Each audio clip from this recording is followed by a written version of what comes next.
acerca de este tema, que yo creo que para muchos la palabra adorador es bien famosa. Y esta palabra adorador, generalmente siempre la afiliamos o la relacionamos con el cántico, como lo que estábamos haciendo ahora, que estábamos cantando a nuestro Dios. Siempre cuando se habla de un adorador, sobre todo esto salió más o menos a los finales de los años 80, a principios de los 90, cuando hubo un movimiento en el cual antes se cantaban puros himnos antiguos, himnos de himnario, o se llaman himnos porque era un himnario y se cantaba así, y de repente ya empezó a involucrarse ya una música un poco más moderna, ya empezaron a sonar baterías, guitarras eléctricas, bajos, pianos, como keyboards, sintetizadores y todo así, y empezó a mover en cuanto a la alabanza. Entonces ya automáticamente eso no se llamaban himnos porque no venían de un himnario. Entonces se le buscó un nombre y se le llamó alabanza y adoración. En aquellos tiempos la alabanza era la música que se tocaba ya a un ritmo más rápido, y la adoración era ya un tema más como balada, más lento. Y de ahí empezó este movimiento, y a los cantantes se llamaban adoradores. Ahora ya se le cambió, porque ya adoradores para algunas pocas cosas se le llama salmista. Pero de ahí empezó la parte de ser un adorador. Incluso Marco Witt sacó una canción, Yo quiero ser un adorador, y siempre eso se ha relacionado con el cántico. Pero eso va mucho más que simple un cántico. Cuando el Señor dice, anda buscando adoradores, no está diciendo que ando buscando cantantes, no ando buscando gente que levante sus manos y cierre sus ojos, sino que va mucho más allá. Aunque la música, Dios la creó, si vemos en varias partes de la Biblia, que en los cielos se cantan alabanzas, se cantan música, es decir, los ángeles cantan santo, santo, santo. El himno aleluya prácticamente también viene del cielo, y vemos que cuando la palabra del Señor dice que cuando Dios creó a Lucifer, se prepararon instrumentos para el nacimiento de Lucifer, cuando Dios creó a Lucifer, y de ahí sale una gama de enseñanzas, que Lucifer era el encargado de la música allá en los cielos, pero no es realmente una gran verdad, sino que es simplemente esa interpretación. Pero no vamos a entrar en ese tema, sino lo que le quiero decir es que la música, sea como sea, Dios creó la música. Y para la música, nosotros lo usamos para exaltar a nuestro Dios. Pero no significa que si yo soy músico o porque yo canto, entonces yo soy un adorador. Y eso es lo que vamos a ver en este día. ¿Qué es lo que incluye ser un adorador? Ahora, David, que fue el más famoso de todos los cantautores de la Biblia, el Señor no lo escogió porque era el que mejor cantaba o era el que mejor creaba letras para una canción, sino que el Señor lo escogió porque al Señor le gustaba lo que tenía en el corazón. Por eso Dios escogió a David. En Samuel, en el capítulo 13, dice así: mas ahora tu reino no será duradero. Samuel está hablando a Saúl, porque Saúl pecó contra Dios, desobedeció contra Dios. Dice, mas ahora tu reino no será duradero. Jehová se ha buscado un varón conforme a su corazón. Entonces ahí vemos que el Señor buscó a un varón conforme a lo que el Señor quería de esa persona. Entonces, en ese momento, Samuel no sabía que era David, simplemente Dios le dijo y le dio una profecía y habló con él. Dijo, Jehová se ha buscado, el Señor ya encontró un varón que te va a reemplazar, porque ese varón va a andar conforme al corazón de Jehová. Y en el capítulo 16 de mismo 1 Samuel, el Señor nos manda con Isaí y le dice, anda, y ahí vas a ungir al rey, al próximo rey de Israel. Cuando Samuel llegó allá y empezó a decirle el plan a Isaí, le dijo, mira, de tus hijos va a salir el rey de Israel. Dijo, preséntame a tus hijos. Y empezó a pasar uno por uno, lo cual ustedes ya se la saben. Y Samuel dijo, oh, este debe ser, porque es alto, fornido, bueno para la guerra. Y pasaron 7 hijos. Y el Señor dijo, no, ninguno de esos es. Y Samuel le dice a Isaí, ¿tienes a otro hijo por ahí? Sí, tengo al menor de todos, pero anda cuidando las ovejas. O sea, vemos que cuando Isaí le informó, mandó a llamar a sus hijos, y a David lo dejó por otro lado. Dijo, tú quédate allá nomás, cuidando las ovejas. Esto para hombre, o este trabajo es para alguien que realmente está bueno para el puesto. Y el Señor le dice, no, ninguno de esos es. Pero cuando llegó David, el Señor dijo, eres. Y en el capítulo 16 dice, Jehová respondió a Samuel, dice, no mires a su parecer, ni a lo grande de su estatura, porque yo lo desecho. Porque Jehová no mira lo que mira el hombre, pues el hombre mira lo que está delante de sus ojos, pero Jehová mira el corazón. Entonces aquí nosotros podemos ver que el Señor, su mirada es más profunda de lo que nosotros podemos ver, de lo que nosotros podemos analizar de una persona, sino que el Señor aquí dice, Él mira el corazón. Entonces, ¿qué es lo que tenía adentro David? ¿Cuál es la diferencia? La diferencia es que David era humilde.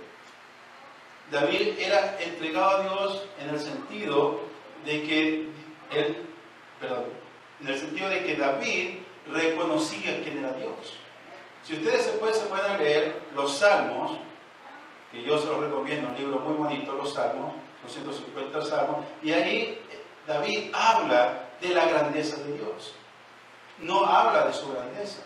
No habla de que fue el rey o que tiene un reino muy poderoso.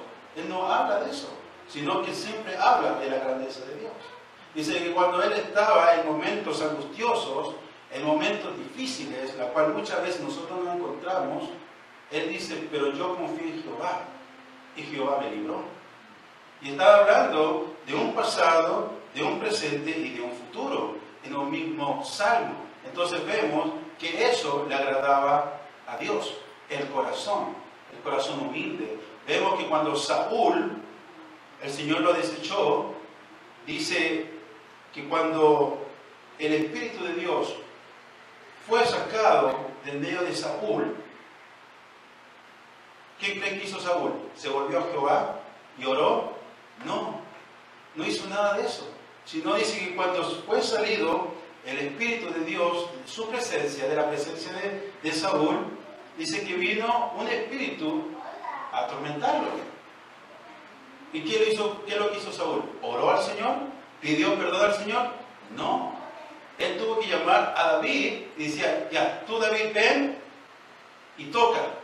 Y cuando tú toques, y dice, cuando él tocaba, el espíritu que lo venía a atormentar se iba, pero después regresaba. Era un constante. Entonces vemos que Saúl no tenía ese corazón. Y la gran diferencia entre Saúl y David era que Saúl, el pueblo de Israel, fue el que escogió a Saúl como rey. Y David, Dios lo escogió, porque iba conforme a su corazón. Entonces el Señor a David no lo escogió porque era el que cantaba mejor, no lo escogió porque era el más afinado o porque le iba a hacer varios cánticos, no, sino que lo escogió por su manera de pensar, su manera de ser, su manera de que él iba a actuar en los momentos difíciles. Nosotros tenemos momentos difíciles en nuestras vidas. ¿Cómo nosotros actuamos? ¿Cómo nos presentamos hacia esos problemas? Entonces nosotros tenemos que empezar a aprender a ser adoradores. Porque miren, fíjense lo que dice aquí. En 1 Samuel lo que leímos, dice, más ahora tu reino no será duradero, Jehová se ha buscado un varón. Y lo que leímos hace un ratito dice, mas la hora viene, y ahora es cuando los verdaderos adoradores adorarán al Padre en espíritu y en verdad, porque también el Padre, tales adoradores, busca que le adoren. Entonces, pareciera que nosotros vamos a una iglesia y son todos adoradores, pero no es así. No todos son adoradores. dice que el Señor anda buscando esos adoradores. Cuando Él coronó a David como rey, dijo, él buscó un varón y lo encontró en medio del pueblo de Israel. Y nosotros vemos después la historia de Israel y toda la guerra y todas las traiciones que tuvo David y todas esas cosas. Vemos que no todos dentro del pueblo de Dios tienen el mismo corazón. No todos dentro del pueblo de Dios tienen la capacidad de ser un adorador. Y aquí vamos a ver cómo nosotros nos identificamos en ser un adorador. ¿Seré yo un adorador? El Señor anda buscando adoradores. ¿Seré yo una persona que el Señor anda buscando?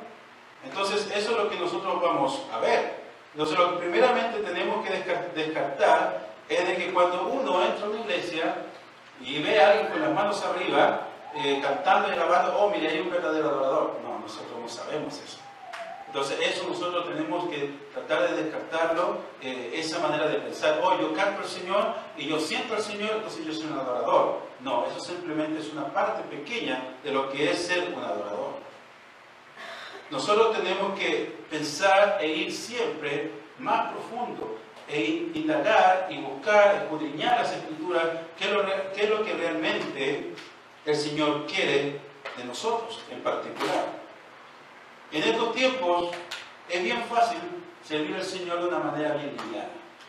¿Saben por qué? Porque hay muchas iglesias que dejan eso, te dejan ser liviano, que aceptan que las personas dentro de la iglesia sean livianas. Y nosotros lo que buscamos aquí, que realmente, que cuando venga el Señor por el rapto, nos vamos todos, que no se quede nadie. Y aquí vamos a ver que para que no te vayas, tienes que ser un adorador. Si tú no eres un adorador, y aquí vamos a ver más en concreto eso, si tú no eres un adorador, no te vas a poder ir con el Señor. Y aquí voy a explicar el por qué. Fíjense que en estos tiempos hay iglesias que le dicen a los miembros que si tú no puedes ir al templo, congregarte, no importa. Total, tú puedes ver los servicios por internet. A mí me ha tocado escuchar personas que dicen, oye, ¿tú no vas a la iglesia? No, sé que lo voy a decir, no tengo tiempo, pero yo lo veo por internet. Veo los servicios por internet. Y cuando uno se pone a pensar, así, bien livianamente, uno puede decir, está bien, total, no lo está viendo. Total, está cantando en su casa, total, de todas maneras está escuchando la predicación. Y uno puede decir, total, no tiene nada de malo. Pero no es lo que la palabra del Señor dice. La palabra del Señor dice, no dejándose de congregar. Entonces la palabra de Dios no se puede contradecir. Si el Señor te está diciendo que no tienes que dejar de congregarte, es por una razón. No lo va porque Dios lo quiso así y ya, y punto, y se acabó. No, es porque hay una razón. Nosotros cuando chicos, de repente hacíamos algo y la mamá nos decía, no lo hagas. Y tú le pregunté, ¿pero por qué? Porque yo lo digo. No, el Señor no es así. El Señor siempre tiene una razón del por qué. Y nosotros tenemos que indagar. Entonces el Señor dice que dentro de la iglesia, Él constituyó diferentes ministerios. Y dentro de la iglesia se van a realizar los diferentes dones del Espíritu. Y es la manera en la cual nosotros nos vamos a edificar los unos a los otros dentro del servicio. Y eso es lo que nosotros estamos buscando los días viernes, en que todos tengamos una participación de una u otra manera, el que quiere, porque todo es voluntario, el que quiere de una u otra manera tenga una participación para el crecimiento espiritual, para que tú puedas encontrar tus dones, para que tú puedas encontrar a qué fuiste llamado, qué es lo que el Señor quiere de ti, para que nos vamos perfeccionando. Entonces, pero hay iglesias que dicen, no importa. Entonces, si una iglesia te dice, no importa, automáticamente se está contradiciendo con lo que dice la palabra de Dios. Otra cosa es que está muy de moda, que hay unas iglesias que dicen, tú tienes que declararlo y ya. Tú decláralo y si tú lo declaras, será hecho. Entonces ellos predican el poder de la palabra, que está muy de moda en estos tiempos. ¿Cuántos de ustedes han escuchado el poder de la palabra? Que si tú lo declaras, así es. Entonces esta palabra, esta viene prácticamente del ocultismo. Esta es una enseñanza, una doctrina que viene del ocultismo. No es una cosa que tú vas a decir y las cosas se van a cumplir como una varita mágica. Por dos razones. Una, que Dios no es títere tuyo. Dios no es títere de nosotros. Si el Señor tiene otra voluntad, ¿cómo tú vas a declarar algo y se va a cumplir? Pero si Dios tiene otra voluntad, Dios no lo va a poder realizar. Por eso hay muchas profecías, inclusive cuando yo estaba viendo sobre un video sobre Julio Melgar, que fue bien conocido su caso, él murió de cáncer, ¿cierto? Y de ahí salió bastante gente profetizándole que él iba a sanar. Y que el Señor dice. Incluso a mí no me gusta decir nombres de acá, pero una cantante estaba en pleno concierto y dijo, vamos a orar por Julio Melgar. Y se puso a orar. Y ella dijo, y Señor, y rechazamos un no. Así, sencillamente. Rechazamos un no y declaramos sanidad sobre Julio Melgar. Suena muy bonito. Suena espectacular. Dice, yo rechazo esa enfermedad y rechazamos un no que venga de parte tuya. Y usted lo puede buscar en internet, así tal cual lo dice. ¿Y qué pasó con Julio Melgar? ¿Dónde está? Falleció. ¿Por qué? Porque la voluntad de Dios es otra. Dice, mis caminos no son tus caminos, mis pensamientos no son tus pensamientos. Nosotros tenemos que tener eso en claro. Entonces ahora está mucho eso de que si tú dices, lo haces. Cuando Satanás, en forma de serpiente, se acercó a Adán y Eva, le dijo a Eva, entonces Dios dice que usted no tiene que comer de este árbol. Y dice, no podemos comer de este árbol, podemos comer de cualquiera, pero no de este árbol. ¿Y sabes lo que dijo Satanás? Le dijo, lo que pasa es que Dios sabe que si ustedes comen de este árbol, serán como Dios. Y dice, y ustedes conocerán el bien y el mal. Serán como Dios. O sea, si la palabra de Dios tiene autoridad, entonces tu palabra también tiene autoridad. Y no es así. Nosotros nos sometemos a la soberanía de Dios. Nosotros estamos bajo la guianza de su Espíritu. Entonces nosotros no podemos ponernos al tú por Dios. Entonces esa enseñanza, y usted se puede leer, porque yo me puse a ver eso, del ocultismo, de ahí viene esa enseñanza que tu palabra tiene poder. ¿Cuántos han escuchado hablar de la metafísica? ¿Han escuchado de la metafísica? Lean un libro de metafísica, es exactamente los mismos términos. Que lo que tú dices, lo pasas a tu cerebro y tu cerebro automáticamente, y las cosas suceden. Y eso viene parte del ocultismo. Y viene de Satanás que dijo, tú serás como Dios, tú serás la autoridad de Dios, tú vas a ser igual que Él. Imagínense. Y así eso se está involucrando ahora a las iglesias. Entonces pareciera que fuera normal o que fuera bueno. Si yo quiero hacer crecer mi iglesia, entonces no hablo de Cristo, no hablo de la palabra, y solamente le meto buenos pensamientos. Pero no es acerca de números, es acerca del crecimiento espiritual. Es acerca de la preparación para cuando el Señor venga estemos listos para irnos con Él. Entonces nosotros no podemos andar siendo livianos. Entonces, para nosotros poder crecer y poder estar listos, tenemos que entender qué es realmente ser un adorador. Un adorador es más que un estilo de vida, sino que es un cambio radical de la vida. Todo tiene que empezar con la transformación de nuestro espíritu, con la transformación de nuestro corazón, la transformación de nuestra alma, de nuestra mente y nuestras fuerzas físicas. Y eso lo vamos a comprobar con la palabra de Dios. O sea, si usted se puede pensar, es un todo. Desde lo más profundo hasta lo exterior, tenemos que nosotros tener un cambio radical. Ya no podemos andar por mediodías.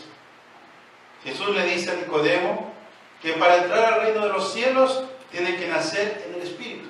Y esta es una de las partes donde siempre uno dice, tú tienes que nacer de nuevo. En Juan capítulo 3, versículo 3 dice, respondió Jesús y le dijo, de cierto te digo, que el que no naciere de nuevo no puede ver el reino de Dios. Entonces aquí nosotros podemos entender que lo primero es, nace de nuevo. Y Nicodemo le dijo, pero Señor, si yo soy un hombre viejo, ¿cómo me voy a poder volver a meter al vientre de mi madre y nacer de nuevo? Es imposible. Y él le dijo, tú siendo una persona que conoce la ley, que conoce la escritura, no sabes esto, no te estoy diciendo físicamente, sino te estoy diciendo espiritual. Tienes que nacer de nuevo en el Espíritu. Entonces aquí Jesucristo le dice claramente, tú tienes que nacer de nuevo, porque si no naces de nuevo, no vas a ver el reino de Dios. Entonces es lo primero, nosotros tenemos que nacer de nuevo, tenemos que nacer en el Espíritu.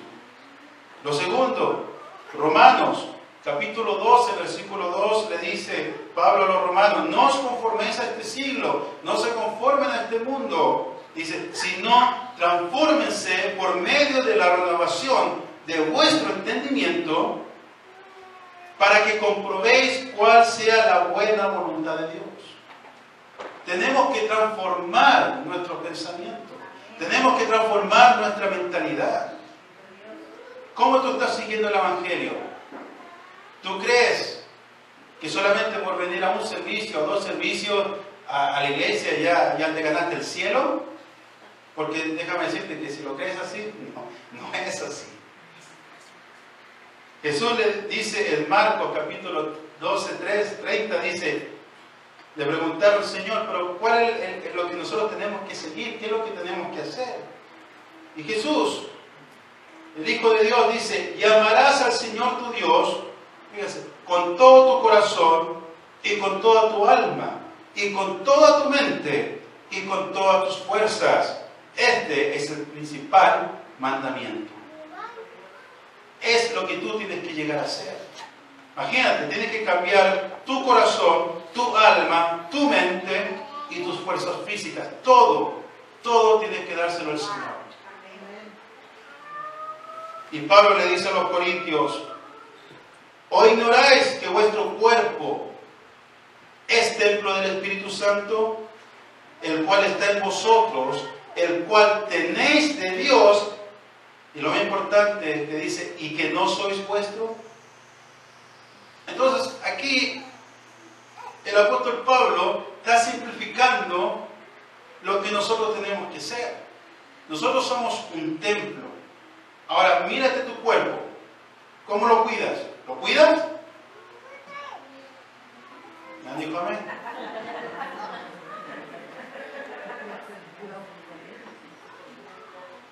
Entonces aquí el apóstol Pablo dice, ¿o ignoráis que vuestro cuerpo es el templo de Dios?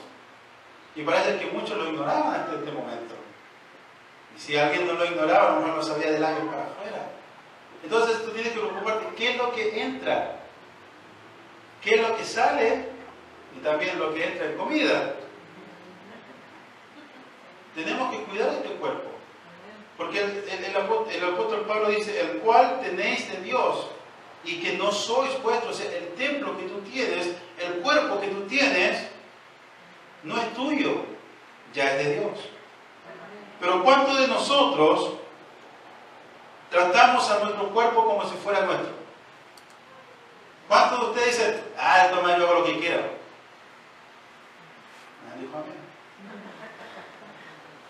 No es muy como ese, nadie me manda. Yo me mando solo, soy el grandecito. Entonces, nosotros tenemos que entender que ya nuestro cuerpo, que ya nuestra voluntad, nuestra alma, espíritu, nuestras fuerzas, todo le pertenece a Dios. ¿Qué es lo que estamos nosotros haciendo entre la semana? ¿Estamos haciendo lo que bien nos parezca o realmente nosotros estamos en una búsqueda de Dios? Acuérdense que el Señor anda buscando adoradores. No lo encuentra, no lo llega ni encuentra, anda buscando adoradores. Vamos a seguir viendo. El ser un adorador prácticamente es una vida totalmente nueva. Satanás, cuando fue a tentar a Jesús, le dijo, póstrate y adórame. Porque si tú te postras y me adorares, dice que lo llevó a un monte y dijo, mira todos los reinos, todos estos reinos serán tuyos. ¿Qué quiere decir eso, los reinos? Poder, autoridad y riquezas. Que no es lo que se está predicando ahora por la la prosperidad, fama, riquezas. Entonces nosotros tenemos que tener cuidado realmente dónde estamos pisando. Gente de decirte, tráeme $1000 y Dios te va a dar 2000. ¿Cuántos han escuchado eso? Tráete esto y Dios te va a multiplicar. Y tráete esto y yo creo que el Señor te multiplica. Yo creo que el Señor te bendice. Yo lo creo. Pero no siempre es económicamente. A veces es en salud. Si tú le das al Señor, el Señor te mantiene sano. ¿Cuánto cuesta un bill del hospital? ¡Ush! Entonces, ok, tú me das, te mantengo sanito. De repente, tú le das al Señor y el auto no se te echa a perder por 3, 4 años. ¿A cuánto le ha durado un auto por 3, 4 años sin echarse a perder? A mí no. Siempre hay que buscarle algo, siempre una cosita, que la rueda. El Señor te va a cuidar de una u otra manera. De repente pueden llegar plagas a tu casa, cucarachas, ratones, lo que sea, y el Señor te cuida de esas cosas. Entonces el Señor tiene cuidado de los suyos. Pero lamentablemente nosotros nos gusta el dinero. Me dijeron amén, pero por ejemplo, si viniera alguien y te ofreciera millones de dólares, ¿qué no los tomaría? Uno dice, yo los tomaría. Si a mí alguien me ofrece $1 millón, $2 millones de dólares, yo los tomo. Si hay que decir que no, yo los tomo. Pero siempre pregunté, ¿pero qué hay a cambio? ¿Qué hay a cambio? Entonces, generalmente, Satanás te hace eso. Si lo hizo con Jesús, ¿tú no crees que lo va a hacer con nosotros? Obvio que sí. Y a veces nosotros nos vendimos hasta por un candy envuelto. Entonces, nosotros tenemos que tener una decisión de decir, no. Ya las cosas de este mundo, para mí ya pasaron. Ya son otras cosas. Claro que necesito pagar el auto, necesito pagar esto, y Dios te va a dar, Dios te va a multiplicar, Dios te va a bendecir. Dice su palabra que si a los pajaritos no les falta, menos a ti. Menos a ti. Entonces son promesas de Dios. Pero el Señor le dice a los apóstoles cuando estaban hablando sobre el dinero, le dice, Señor, pero mira esto, tienen dinero, mira esto y mira esto otro, pero cómo ellos multiplican, y todos los apóstoles empezaron y los discípulos empezaron a hablar. Y el Señor dijo, mire, primeramente busquen el reino de Dios y su justicia. Y todas esas cosas que ustedes están queriendo, todas las cosas que ustedes están peleando, que están discutiendo, esas van a venir de añadidura, no se preocupen, porque Dios va a tener cuidado de ustedes. Pero primeramente busca el reino de Dios y su justicia. Entonces nosotros tenemos que responder como respondió Jesús. Dice, respondiendo Jesús le dijo, vete de mí, Satanás, porque escrito está, al Señor tu Dios adorarás y a Él solo servirás. Tuvieron unos vientos fuertes y la barca se empezó a mover, y el barco empezó a moverse. Dice que ellos trataban de controlar la barca y de repente vieron a Jesús caminar por las aguas. Y cuando vieron a Jesús caminar por las aguas, lo miraron y dijeron, oh, es un fantasma, se asustaron. Y el Señor dijo, no se preocupen, soy yo. Y cuando Pedro lo vio, dijo, Señor, si eres tú, permíteme que también yo vaya y camine por las aguas. Y Jesús le dijo, ya, igual, vente para acá. Ya, y Pedro se emocionó y empezó a tocar y empezó a ver y empezó a caminar en el agua. Pero dice que cuando vio los vientos y la ola, se asustó y se empezó a hundir. Y él, siendo pescador, se estaba ahogando. Y dijo, Señor, sálvame, que merezco. El Señor lo tomó y lo llevó a la barca. Y dice, cuando el Señor entró a la barca, los vientos se calmaron. Y cuando los vientos se calmaron, ellos se dieron cuenta que realmente era hijo de Dios. Y en el versículo 33 de Mateo 14 dice, entonces los que estaban en la barca vinieron y le adoraron, diciendo, fíjese cómo le adoraron, diciendo, verdaderamente eres hijo de Dios. Es la manera en que nosotros adoramos a Dios, reconocerlo en todo lo que hacemos. Todo aspecto de nuestra vida es reconocer que Él es Hijo de Dios, que Él es nuestro dueño, que nosotros somos templo de su Espíritu Santo, somos templo del gran Dios, nos cuidamos y nos consagramos a Él. Todo lo que nosotros hacemos tenemos que dedicarlo a Dios. Y aquí nosotros podemos entender, ¿Por qué? Fíjense en Colosenses capítulo 1, versículo 15 al 17, el apóstol Pablo lo que les enseña. Dice, hablando de Jesucristo, dice, Él es la imagen del Dios invisible, el primogénito de toda creación, porque, el título interesante dice, porque en Él fueron creadas todas las cosas, las que hay en los cielos y las que hay en la tierra, visibles e invisibles, sean tronos, sean dominios, sean principados, sean potestades. Todo fue creado, fíjense, todo, absolutamente todo, fue creado por medio de Él y para Él. Entonces, cuando nosotros entendemos que nosotros fuimos creados para Él, nos comportamos totalmente diferente. Nosotros, todo lo que está en esta tierra fue creado por Él y para Él. Entonces ya uno empieza a tomar otras decisiones en la vida. ¿Por qué? Porque ya, por ejemplo, si a mí me gustaba agarrar a piedrazos a los gatitos, ya no lo hago más, porque es creación de Dios. Que a mí me gustaba andar cortando árboles y talando árboles, ya no lo hago más. Si a mí me gustaba ir cazando animales, ya no lo hago más, porque entiendo que esto es creación de Dios. ¿Cómo está el mundo ahora en estos días? Está un caos. Ustedes escuchan las noticias, hasta ni siquiera te dejan tirar los popotes al agua o a la basura porque ya las tortugas se andan muriendo. Pero es una realidad. En la capa de ozono, ¿cómo está? El ser humano se ha encargado de destruir este planeta. ¿Y nosotros qué hacemos nosotros qué hacemos al respecto? Ayudamos a destruir este planeta. Nosotros ya tenemos que tener una conciencia. Vamos a ir creando una conciencia mejor, porque entendemos que todo esto es por Él y para Dios. Todo es para Dios. Dice, y Él es antes de todas las cosas, y todas las cosas en Él subsisten. Entonces, si nosotros tenemos vida, es por misericordia de Dios. Nada más. Nada más que por misericordia de Dios. Fíjense lo que dice el apóstol Pedro. Y nos vamos a ir más profundo. Hablando sobre las cosas que pertenecen a la vida, a lo de esta vida, y a las cosas pertenecientes a la piedad, a lo espiritual, a las cosas de Dios. El apóstol Pablo dice así, el apóstol Pedro dice, por medio de las cuales nos ha dado preciosas y grandísimas promesas, para que por ellas llegaseis a ser participantes de la naturaleza divina. Entonces ya nosotros venimos a ser participantes, no de la naturaleza física, no de la naturaleza terrenal, sino que venimos a ser una naturaleza divina.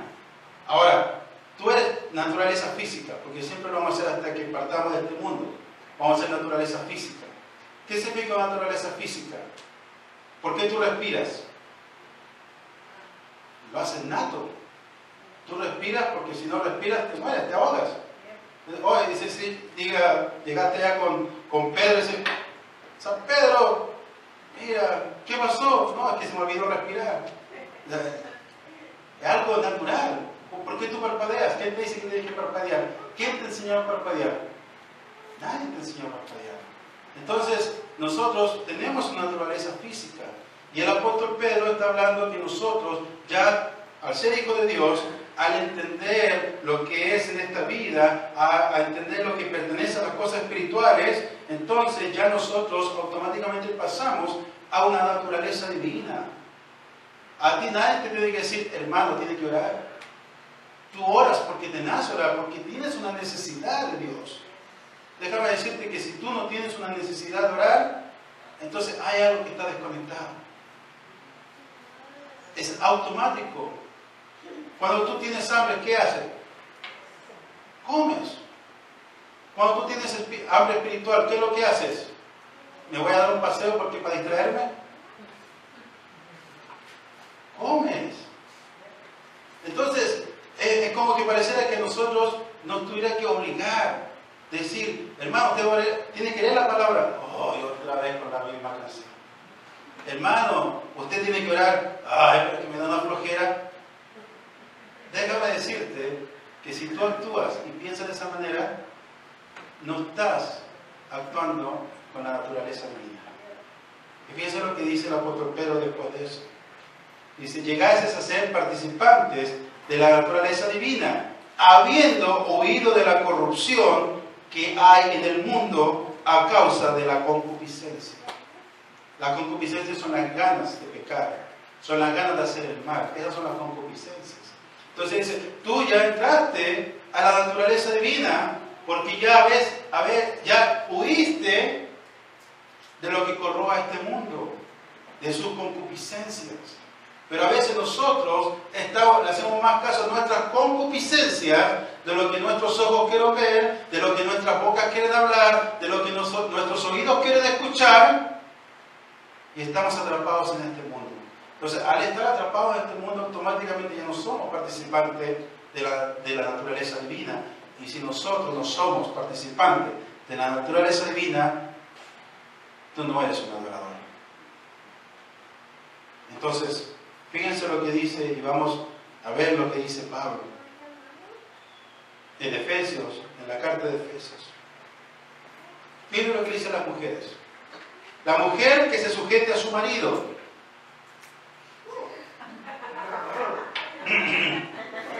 Otra vez, ¿ah? No, nada, un silencio así. La mujer que se sujeta a su marido. Ni un amén todavía. Pero fíjense lo que dice. Dice que la mujer que se sujete a su marido, ¿cómo se sujeta al Señor? No te va a sujetar al marido como sea, o porque esos chicharrones truenen, yo me tengo que someter a mi marido. No. Una persona que yo la encontré en Facebook, amiga de Facebook, que yo creo que nació en la iglesia, y yo creo que ya está en los 50 y tantos años. Pusieron un comentario que dijeron, a mí no me gusta la Biblia porque la Biblia es machista. Y esta persona, de 50 años en el Evangelio, nacida en el Evangelio, dice, sí, yo tampoco estoy muy de acuerdo con la Biblia, porque yo sé que la Biblia es machista. Y yo le saqué un screenshot, porque después se lo voy a mostrar, algún día se lo voy a mostrar. Y le saqué un screenshot. Digo, ¿cómo puede después? No, la Biblia no es machista. Al contrario, el Señor protege a las mujeres. Ahí se escucha más claro. O sea, si la mujer se sujeta al marido es por una razón, porque el marido tiene más responsabilidad y el Señor le va a pedirle cuenta al marido. Y si el marido no se porta bien, no le va a ir muy bien al marido. Esa es la verdad. Y entonces el apóstol Pablo, fíjense lo dice, que la mujer que se sujeta a su marido, como está sujeta al Señor, no como cualquier cosa, sino pensando en el Señor. Así como yo me tengo que someter al Señor, ¿cuántas mujeres se someten al Señor? ¿Cuántas mujeres se someten al marido? Bajan la mente, ¿cierto? Entonces, pero de la misma manera, o sea, el Señor es compasivo, el Señor es amoroso, el Señor te va a cuidar, te va a proteger. Entonces tú te sujetas al Señor de esa manera. En la misma manera en la cual tú te sujetas al marido, que es amoroso, que es bondadoso, que te cuida, que te protege. Ahora, si te maltrata, les digo al tiro, no te sujetes. Busca ayuda, consejería. Y si te maltrata mucho, llama a la policía. Yo no estoy por eso, porque no te pueden llegar a maltratar. Tienes que sujetarte como se sujeta al Señor. Entonces, lo primero, la mujer se tiene que someter al marido como se sujeta al Señor. Dice también que el hombre, ¿dónde están los hombres? Amén. Trate y ame a su esposa. Ahí se escucha toda la mente de las mujeres, ¿eh? Y dice el apóstol Pablo que las cuide, que las proteja, que las trate con cariño. Dice que el hombre trata a su esposa como Cristo trata a la iglesia. Dice, y que llegó Jesucristo a entregarse por ella. Imagínense el pedestal que Dios tiene a las mujeres. A que me digan que Dios es machista, para nada, al contrario, a ti no puede estar. Tú da la vida por ella, déjala ir. Entonces, la responsabilidad del hombre es totalmente diferente. Algún día vamos a hablar sobre la responsabilidad del hombre y la mujer, pero vemos que el Señor dice, tú, el esposo, tiene que tratar a la mujer. ¿Cómo la tiene que tratar? Como el Señor Jesucristo trata a la iglesia. O sea, pone el ejemplo, tú hazlo igual como Jesucristo. Después dice, hijos, obedecer a sus padres en el Señor. Y después dice, padres, críen a sus hijos en disciplina y amonestación del Señor. Aquí viene para los trabajadores. ¿Cuántos trabajadores hay acá? Dice que el trabajador trabaje como si le está trabajando a Dios. Ay, ay, ay. Pero, no, dice, tú tienes que trabajar como si te estuviera trabajando el Señor, a Dios. Y dice, y que los patrones tienen que tratar a los empleados sabiendo que Dios es el mismo de ellos, que es el mismo tuyo. Porque en aquellos tiempos también se vivía mucho de la clase social, bastante, y ellos se veían superiores. Y usted lo puede leer en la epístola de Santiago. Ve la diferencia entre los ricos y los pobres y cómo Santiago le habla a los ricos bien derechamente. Porque había una desigualdad muy grande. Y él dice, no, tú lo tratas bien, porque el mismo Señor tuyo es el mismo Señor de él. Entonces, aquí nosotros podemos ver que el apóstol Pablo, todo, desde el trato de la mujer, trato al hombre, de los hijos a los padres, de los padres a los hijos, de los trabajadores a los patrones y de los patrones a los trabajadores, todo tiene que hacerlo conforme al Señor. Eso es vivir en adoración. Eso es ser una adoración, que todo lo que tú hagas, lo hagas como un adorador. Que cuando tú te metas en las redes sociales, ¿qué es lo que andas buscando? ¿Qué es lo que andas mirando? Que sea tu mirada como un adorador. Todo. Entonces, el ser un adorador no es una manera de actuar, sino que es una manera de ser, es una manera de vivir. Jesucristo dice que en los últimos tiempos muchos me dirán, Señor, Señor, en tu nombre echamos fuera demonios, en tu nombre hacíamos sanidades. Una careta. El Señor dice, yo no los conozco, obradores de maldad. Porque todos lo hacían para aparentar, todos lo hacían para los aplausos. Y después vamos a hablar acerca de eso otro día, pero lo hacen para los aplausos, porque el Señor, cuando te trae el Evangelio, Él te da dones, y los dones son irrevocables. Y cuando el Señor ve una necesidad de alguien, el Señor va a cubrir esa necesidad. Pero hay gente que empieza a desviarse, empieza a irse de una u otra manera. Entonces dice, algunos me dirán, Señor, Señor, tus cosas hicimos grandes, en tu nombre hicimos muchas cosas, pero ¿qué es lo que había en el corazón? ¿Qué es lo que había dentro? Si el Señor mira el corazón, mira lo que sale del corazón. También en Apocalipsis dice, si tú no eres frío ni caliente, sino que eres tibio, ¿qué va a pasar? Te voy a desechar, te vomitaré de mi boca, si no te voy a poder pasar, te voy a vomitar. Entonces nosotros no podemos vivir una vida tibia, una vida de decir, yo soy cristiano, pero tus obras no dicen nada. Santiago dice, muéstrame tu fe por tus obras, no que tu salvación vaya a ser por las obras, pero muéstrame tu fe. ¿Realmente tú eres cristiano? ¿Qué es lo que estás haciendo? ¿Tus obras lo reflejan? Entonces, cuando nosotros hablamos de boca para afuera una cosa, pero ¿qué es lo que pensamos? ¿Cómo actuamos? ¿Qué es lo que hacemos? Cuando estamos en nuestro trabajo, vamos a dar la vuelta, nos escondemos por ahí, nos echamos una siestecita. ¿Qué es lo que hacemos? ¿Cómo nos tratamos? ¿Cómo nos envolvemos? Dios dice que mandó a su Hijo a predicar el Evangelio, pero el Evangelio del reino de Dios. Y el reino de Dios no es de este mundo, sino el reino de Dios está allá arriba. Colosenses capítulo 3, versículo 1 adelante, y con esto vamos a terminar. Dice así: si pues habéis resucitado con Cristo, buscad las cosas de arriba, donde está Cristo sentado a la diestra de Dios. Poned la mirada en las cosas de arriba, no en las de la tierra, porque habéis muerto y vuestra vida está escondida con Cristo en Dios. Cuando Cristo, vuestra vida, se manifieste, entonces vosotros también seréis manifestados con Él en gloria. Haced morir, pues, lo terrenal en vosotros. Podemos entender que nosotros habemos muerto para este mundo. Ya morimos para este mundo. Y del versículo 4, que eso es lo interesante, dice que cuando Cristo, vuestra vida se manifieste, o sea, cuando Cristo venga en el rapto, venga a buscar a la iglesia, entonces vosotros, ¿quiénes?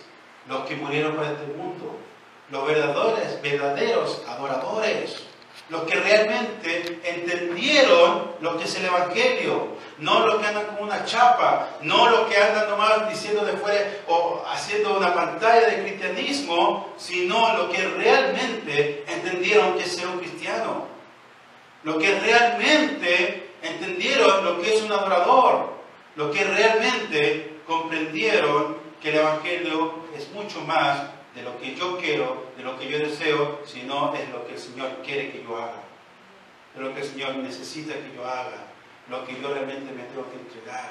Yo te digo, el Evangelio, el cristianismo, no es solamente los servicios o como te acuerdas, sino que el Evangelio de Dios es las 24 horas, los 7 días de la semana, los 365 días del año. Es siempre. Nosotros somos cristianos donde quiera que nos paremos. Dios le promete a Abraham y le dice, donde tú pongas tus pies, donde tú pongas tus manos, ahí va a ser prosperado. Él iba con la bendición. Pero ¿qué es lo que para llegar a alcanzar esa promesa, qué es lo que tuvo que hacer Abraham? Dejar todo atrás. Todo lo dejó atrás. Y es lo mismo que el Señor le está diciendo, tú haz morir lo terrenal en ti. Haz morir. Porque cuando yo venga, porque cuando dice, cuando Cristo venga manifestado en gloria, entonces ustedes también, la gloria de Dios se manifestará en ustedes. Pero si no, ¿dónde vamos a quedar? ¿Dónde vamos a estar? No tenemos que nosotros tomar el Evangelio a la liviana. O es que me trato de tomar, o es que aquí calla, o es que aquí calla, y le echamos la culpa a medio mundo. No, nosotros somos responsables de nuestras decisiones. Ponte de pie y vamos a